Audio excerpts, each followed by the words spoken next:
Well, unpredictable weather is wreaking havoc on Rwandan farmers. On average, they're losing about 40% of their harvest. If nothing is done about this, it's estimated that it could cost the agricultural sector up to $300 million a year by 2030. This report from International Fund for Agricultural Development explains how farmers are adapting to climate change. The rain here in eastern Rwanda is almost 3 weeks overdue. But to the relief of farmers, it is finally being forecast. So today, Vice President Odette Mukankiko has rallied together members of her maize cooperative to start sowing. She is hoping the rainy season will finally kick in and their crop will have enough water to grow. Because of climate change, our yields are lower. And even when it rains, the maize doesn't grow well. In these rural areas, planting cycles have always been determined by the seasons. But now, Odette says, rain no longer falls when it should, and traditional farming practices are failing. We used to start drying the maize in the field, but now it's often raining. When we have good yields and no place to dry them, they will spoil after a month. Farmers can now lose up to 40% of their harvest due to erratic weather. And if the climate change issues are not addressed quickly, it could cost the country's agriculture sector up to $300 million a year by 2030. So the International Fund for Agricultural Development, or IFAD, and the Rwandan government have teamed up to help minimize these losses. It is part of IFAD's climate change adaptation program for smallholder farmers.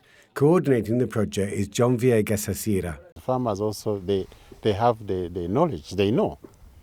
And they have some answers to different problems. What I need is that capacity to react on time before it is too late. To help build that capacity, farmers' cooperatives are now being equipped with modern facilities, like this one, where crops can be dried and stored safely, whatever the weather. These centres are also business hubs, linked directly to markets and processing plants where crops are cleaned, processed and stored professionally. Business training is provided so farmers can become market players, capable of delivering large quantities of high-quality produce to both public and private companies. But it is not only crops. Milk production too is being affected by climate change, as Alfred Nisingimana says.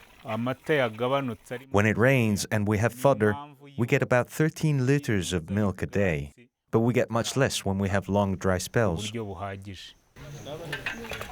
Rising temperatures are also challenging dairy production. If not kept cool, milk can go off in 2 hours. So now, every morning, farmers take their milk to a hub, this time a milk collecting centre, where it is stored hygienically and refrigerated.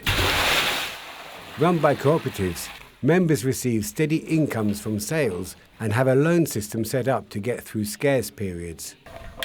Alfred and Odette are now better prepared for unexpected weather events, and production is improving.